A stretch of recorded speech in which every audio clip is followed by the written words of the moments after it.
कई बच्चों का रिक्वेस्ट था कि सर हॉर्स क्वेश्चन जो कराइए वो भी सर्कल का, ठीक है। और सर्कल के क्वेश्चन कहाँ से सर होना चाहिए, क्वेश्चन बैंक के होना चाहिए। तो कुछ क्वेश्चन मैं लाया हूँ क्वेश्चन बैंक से जो मुझे इंपॉर्टेंट क्वेश्चन लगे थे सर्कल के, ठीक है। तो एक वीडियो और बनाऊंगा, एक वीडियो इस बनाने के बाद, है ना, इसके बाद भी एक वीडियो आने वाला है। ये वीडियो देखने के बाद वो वीडियो भी आप ज़रूर देख लेना, क्लियर। और हॉर्स क्वेश्चन का प्लेलिस्ट आप ज़रूर चेक करिए, जहाँ पे आपको डिफरेंट क्वेश्चंस मिलेंगे अलग अलग टॉपिक के ऊपर, और 80 से ज़्यादा क्वेश्चंस आपको मिलने वाले हैं वहाँ पे। जाइए देखिए और सभी की परफेक्ट प्रैक्टिस करिए अगर आपको मैथ्स के अंदर 100 में से 100 मार्क्स चाहिए। नॉनित का प्रैक्टिस सेट भी देख लेना बच्चों, वो आपके लिए हेल्पफुल होगा। ये क्वेश्चन एक्चुअली मेरे नज़र में हॉर्स क्वेश्चन के लिए इंपॉर्टेंट है। हॉर्स मतलब क्वेश्चन नंबर 4 के लिए, ये क्वेश्चन नंबर 3 में एक्टिविटी में दिया हुआ है आपके हॉर्स क्वेश्चन में, क्वेश्चन बैंक में, बट मेरे नज़र में ये हॉर्स क्वेश्चन के लिए इंपॉर्टेंट है, क्वेश्चन नंबर 4 के लिए। N exterior angle of cyclic quadrilateral, क्या बोला है, एक्सटीरियर एंगल किसका, साइक्लिक क्वाड्रिलेटरल का। ये फिगर नहीं देगा, अगर हॉर्स में दे देगा तो सिर्फ आपको इतना सेंटेंस दे देगा, ये ऊपर का जो सेंटेंस है सिर्फ उतना ही दे देगा और कुछ नहीं देगा अगर, ठीक है। तो भी आपको इसको अच्छे से याद रखना है, फिलअप के टाइप से याद नहीं रखना है, बल्कि आपको सॉल्व करने भी आना चाहिए। तो आप क्या करोगे, एक साइक्लिक क्वाड्रिलेटरल बना लोगे। साइक्लिक क्वाड्रिलेटरल क्या होता है, एक सर्कल होता है उसके अंदर एक क्वाड्रिलेटरल होता है। क्वाड्रिलेटरल मतलब 4 साइडेड जो फिगर होता है उसको क्या बोलते हैं, क्वाड्रिलेटरल बोलते हैं। तो हमने क्वाड्रिलेटरल बना दिया उसके अंदर, ठीक है। अब ये क्या हो गया, साइक्लिक क्वाड्रिलेटरल। अब क्या बोल रहा है, exterior angle of cyclic quadrilateral, एक एक्सटीरियर एंगल बोला है, तो यहाँ से हम लोग एक लाइन खींच देंगे जो हमारा क्या होगा, एक्सटीरियर एंगल हो जाएगा, ठीक है। और यहाँ पे मैं नाम दे देता हूँ, ये ए हो गया, ये बी हो गया आपका, ये सी हो गया, ये डी हो गया, और ये यहाँ पे ई, एक पॉइंट यहाँ पर है, उसको आप मान के चलो ई, ठीक है। यहाँ पे हमने एक पॉइंट ले लिया ई, इतना क्लियर हो गया। अब आगे देखिए क्या बोला है, exterior angle of cyclic quadrilateral is congruent to the angle opposite to its adjacent interior angle. क्या बोला है, ये जो एंगल बनेगा यहाँ पर जो बच्चों एंगल बनने वाला है एक्सटीरियर एंगल, ये इसके एडजेसेंट एंगल, एडजेसेंट यानी इसके बाजू वाला जो एंगल दिख रहा है ना, ये पड़ोसी वाला, वो उसका एडजेसेंट हो गया। उसके अपोजिट, एडजेसेंट के अपोजिट, तो एडजेसेंट के अपोजिट क्या है, इसके सामने वाला, ठीक है। ये आपका एडजेसेंट है, ये हो गया आपका एडजेसेंट, ठीक है। और एडजेसेंट पूरा अगर मैं बोलूँ तो ये पूरा हो गया तुम्हारा एडजेसेंट एंगल यहाँ तक, ये एडजेसेंट। और एडजेसेंट के ठीक सामने वाला, ये एडजेसेंट के सामने वाला जो एंगल है, इसको क्या बोलेगा, ये जो एंगल है हमारा यहाँ पर जो बन रहा है, ये पूरा का पूरा एंगल बच्चों बन गया हमारा एडजेसेंट एंगल के सामने वाला, अपोजिट वाला एंगल, ठीक है। तो बोला ये जो एंगल होगा और ये एंगल और ये एंगल क्या होगा, दोनों इक्वल होगा, यही पूछ रहे हैं ना, दोनों एंगल क्या होगा, कॉन्ग्रुएंट होगा, ठीक है। दोनों कॉन्ग्रुएंट होगा यानी कि इक्वल होगा, ये अपने को प्रूफ करना है। तो सबसे पहले मैं क्या लिखूंगा, ABCD इज अ साइक्लिक, है ना, ABCD एक साइक्लिक क्वाड्रिलेटरल, ये हमने बता दिया पहला काम। फिर क्या लिखोगे, dash is exterior angle of ABCD। ABCD का ये जो ABCD, इसका एक्सटीरियर एंगल क्या है, तो आप देखो यहाँ पे DCE है, क्या है, DCE दिख रहा है ना, मैंने बताया था ना, तो वो है DCE। तो क्या लिखोगे, एंगल DCE, उसका एक्सटीरियर एंगल हो गया। इतना क्लियर हो गया। अब प्रूफ क्या करना है, DCE और BAD को इक्वल बताने का है, कॉन्ग्रुएंट बताने का है। DCE और BAD को क्या बताने का है, अपने को कॉन्ग्रुएंट बताने का है, ठीक है। एंगल्स इन लीनियर पेयर, कौन से एंगल लीनियर पेयर में, एक एंगल दिया है BCD का है BCD, है ना, इस लाइन के ऊपर बन रहे, किस लाइन पे बन रहे, ये देखो ये लाइन पे बन रहे एंगल, लीनियर पेयर यही होता है ना, एक ही लाइन पे 2 एंगल बनते हैं, उसको क्या बोलते हैं, लीनियर पेयर ऑफ एंगल बोला जाता है। तो कौन कौन से एंगल बन रहे हैं आप देखोगे, एक तो DCE बन रहा है, दूसरा इधर पे बन रहा है, एक BCD बन रहा है BCD, दूसरा DCE, तो DCE हो गया। और लीनियर पेयर ऑफ एंगल जो होते हैं उनका सम कितना होता है, 180 होता है, तो यहाँ लिखोगे 180। इतना क्लियर हो गया। फिर आगे देखो, theorem of cyclic quadrilateral. Theorem of cyclic quadrilateral क्या होता है, अपोजिट एंगल का सम कितना होता है, सप्लीमेंट्री होता है ना। अपोजिट एंगल यानी कि BAD और BCD का सम कितना होगा, सप्लीमेंट्री होगा, मतलब 180 होगा। थ्योरम ऑफ साइक्लिक क्वाड्रिलेटरल में क्या होता है कि अपने को मालूम है कि अपोजिट जो एंगल है उनका सम कितना होता है, 180 होता है, ये पता है ना आपको, ठीक है। तो यहाँ पे देखो BAD दिया है, BAD दे दिया है, BAD हो गया, इसके अपोजिट क्या है, BCD है, तो यहाँ पे क्या लिखोगे आप, BCD लिख दोगे आप, ठीक है। और दोनों का सम कितना होता है, 180 होता है, तो यहाँ पे लिखोगे 180। इतना क्लियर हो गया आपका, ठीक है। अब उसके बाद ये देखो 1 नंबर ये 2 number, from first and second क्या हो जाएगा, देखो यहाँ पे वैल्यू आ जाएगी, लेफ्ट साइड में ये आ जाएगा, राइट साइड में क्या आ जाएगा बोलो। लेफ्ट साइड में देखो ये वाला लिखा है DCE BCD लिखा है, ठीक है ना। लेफ्ट साइड में ये वाला पार्ट ले लिया पहले नंबर का, और राइट में क्या लेगा, BCD और BAD लेना है, BCD और BAD। तो यहाँ पे क्या लिखोगे, BCD लिख दोगे, ठीक है। अब क्यों लिए, क्योंकि राइट साइड दोनों का क्या 180 है, तो 180 अगर दोनों तरफ है तो जाहिर सी बात है लेफ्ट साइड भी क्या होगा, इक्वल है, क्योंकि राइट साइड इक्वल है हमारा, ठीक है। इसलिए हमारा नंबर 3 आ गया। अब देखो दोनों तरफ क्या है, BCD क्या होगा, कट जाएगा, तो क्या बचा यहाँ से BAD बचेगा, यहाँ पे DCE बचेगा। तो हमने प्रूफ कर दिया कि दोनों ही जो एंगल क्या है, कॉन्ग्रुएंट है। क्लियर, समझ में आ गया होगा सबको। आगे बढ़ते हैं अगले क्वेश्चन की तरफ।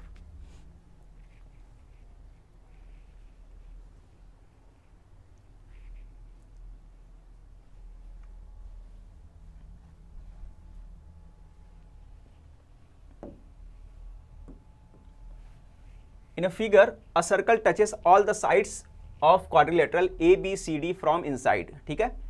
अब देखो एक सर्कल बना हुआ है क्वाड्रिलेटरल के अंदर साइड पे बना हुआ है, क्लियर हो गया। अब क्या दिया, the centre of the circle is O। Centre of the circle को क्या ले लिया, O ले लिया है, यहाँ पे सेंटर ऑफ द सर्कल है, ये O हो गया।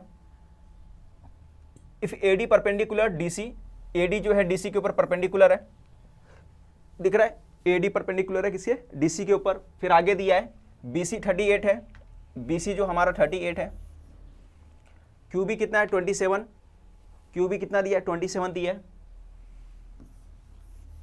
BC 38 यानी यहां से लेकर यहां तक जो है 38 है। उसके बाद QB जो है हमारा, QB 27 दिया है, यहां से लेकर यहां तक 27 दिया है, ओके। और DC कितना दिया 25, DC कहाँ है भाई, DC 25 है, ये DC है, ये 25 दिया है, ओके। स्क्वायर है नहीं, इसका मतलब ऊपर नीचे इक्वल नहीं होगा, याद रखिए, है ना।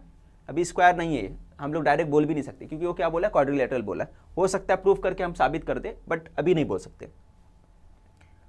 अगर ये 27 है तो जाहिर सी बात है ये भी 27 हो जाएगा, क्लियर। और ये 38 है तो हम लोग चाहे तो ये पार्ट निकाल सकते हैं। अगर ये 38 तो हम लोग ये पार्ट निकाल सकते हैं, क्योंकि यहाँ से लेकर यहाँ तक है, ये QB माइनस कर दोगे तो ये पार्ट निकल जाएगा, ठीक है ना। तो वो डायरेक्ट भी लिख सकते हैं, बट लिखना कैसे, आपको डायरेक्ट समझना चाहिए। लिखना कैसे है वो पूरा मैं पैटर्न बताऊंगा कैसे लिखना है इसको। तो सबसे पहले देख लो, यहाँ पे ये जो दिया आपका नाम दे दिया DB है, आई थिंक DB नहीं है, क्या है ये, P है, ये हमारे पास P है, इसको P ले लो। ये क्या है आपका P माना हमने, ठीक है। OP और DP है ना, OP परपेंडिकुलर है किसके ऊपर, DP, OP परपेंडिकुलर है DP के ऊपर। और इसी तरह जो है इसको साइड में लिखता हूं मैं थोड़ा सा, ताकि अपने को प्लेस मिल जाए, ठीक है।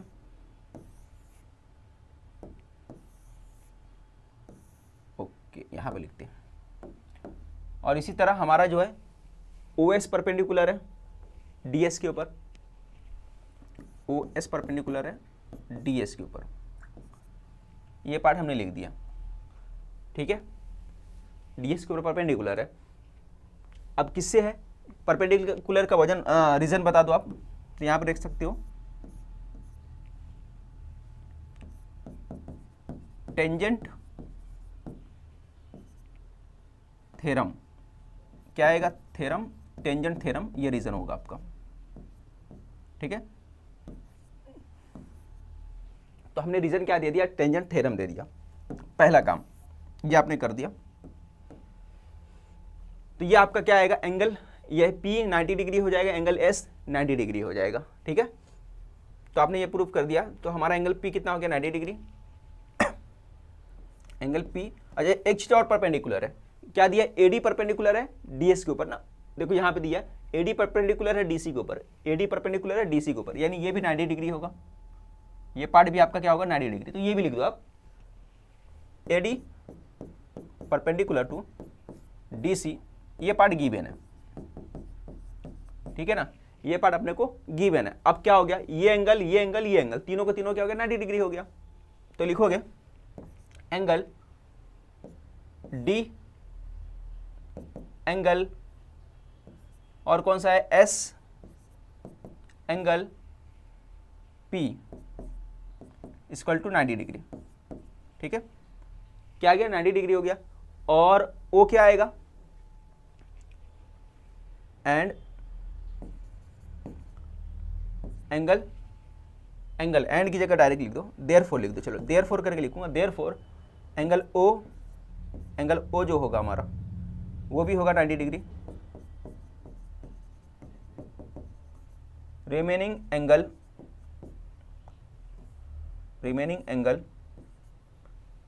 Of quadrilateral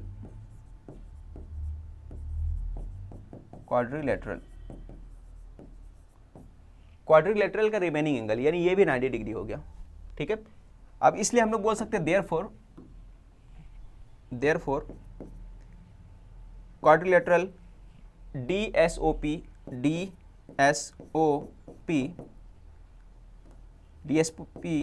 is a square. क्या है, इसको हमने मान लिया स्क्वायर मान लिया, और हमने प्रूफ कर दिया कि भाई ये क्या है, DSOP क्या हो गया, एक तरह से एक स्क्वायर है। क्लियर हो गया यहाँ तक, क्योंकि चारों एंगल जो है इसके कितने हैं, 90 डिग्री है।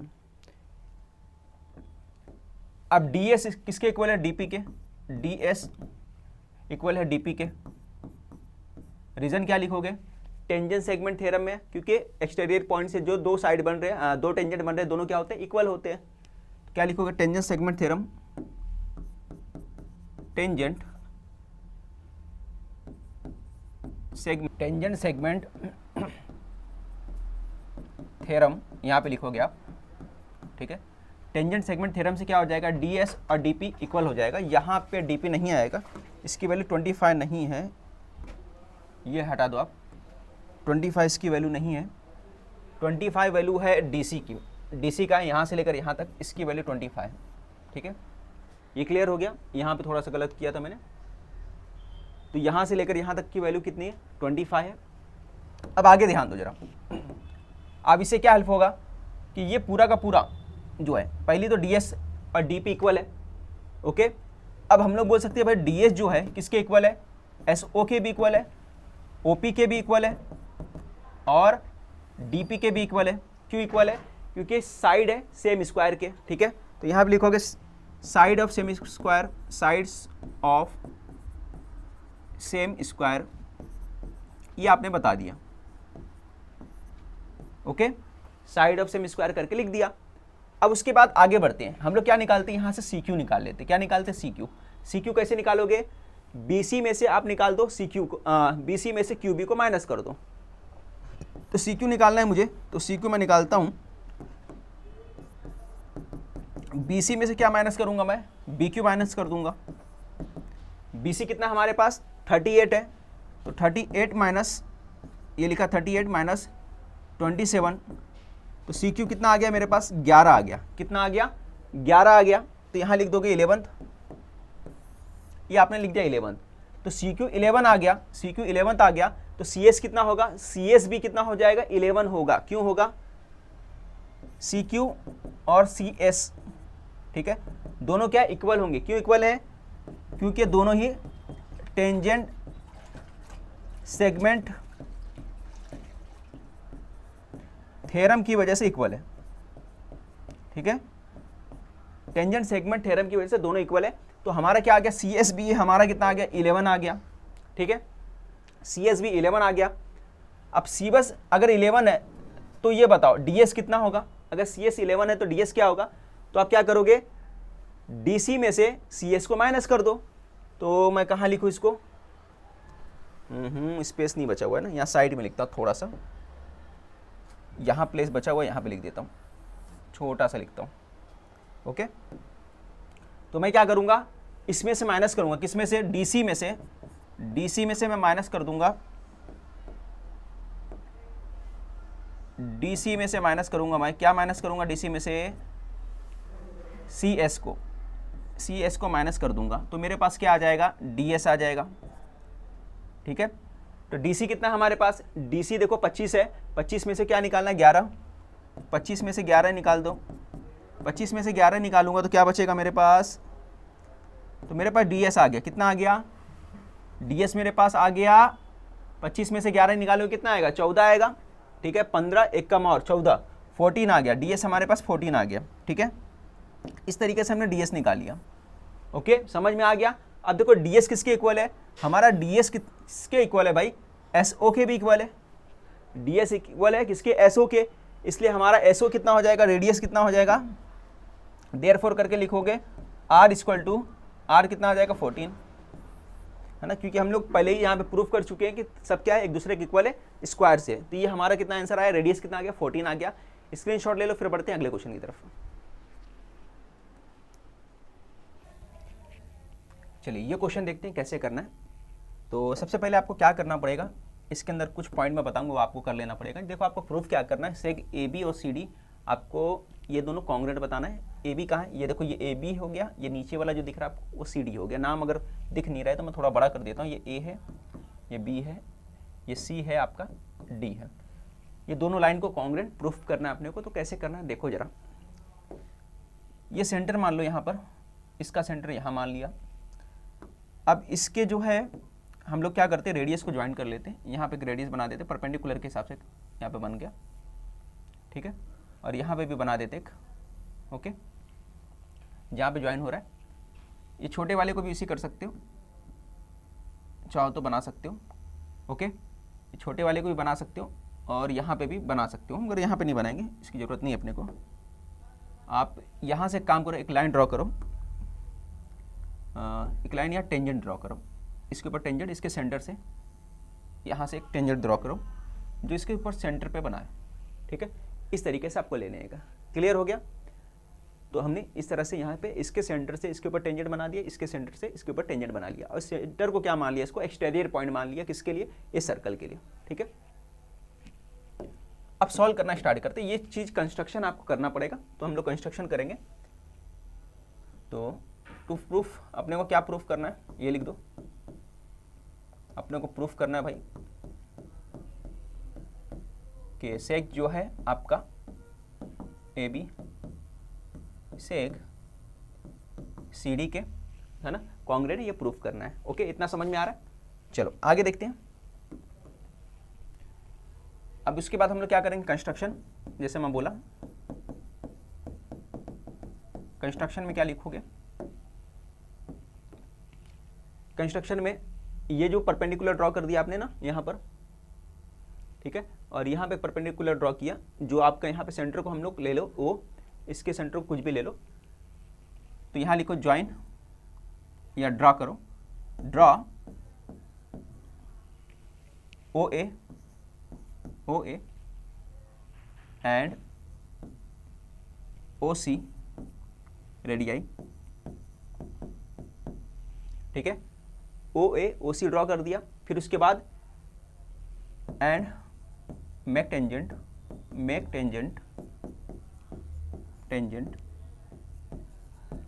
कौन सा टेंजेंट बनाना है, OB और OD बनाने का, ठीक है। OB एंड OD, ये आपका टेंजेंट बन गया, दोनों काम आपने कंप्लीट कर लिया, क्लियर। ये होने के बाद अब प्रूफ में आ जाओ।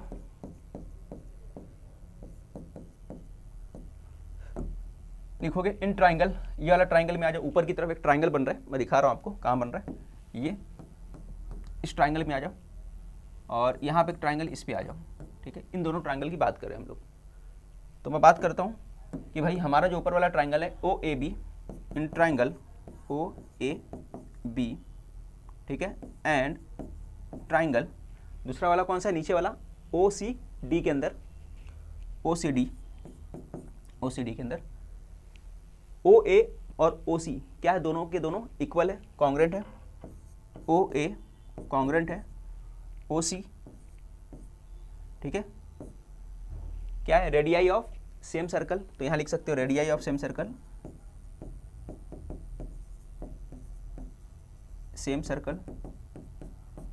ये आपने लिख दिया। फिर सेकंड पॉइंट देखो यहाँ पर, और क्या नजर आएगा, OB और OD, OB किसके इक्वल है, कॉन्ग्रुएंट है ना, OB कॉन्ग्रुएंट है OD के, और क्या रीजन दोगे, टेंजेंट, है ना, टेंजेंट ऑफ सेम सर्कल, या टेंजेंट सेगमेंट थ्योरम लिख दोगे, टेंजेंट सेगमेंट थ्योरम, ठीक है। टेंजेंट सेगमेंट थ्योरम से क्या हो गया, ये दोनों के दोनों लाइन दिख रहा है आपको, इक्वल हो गए।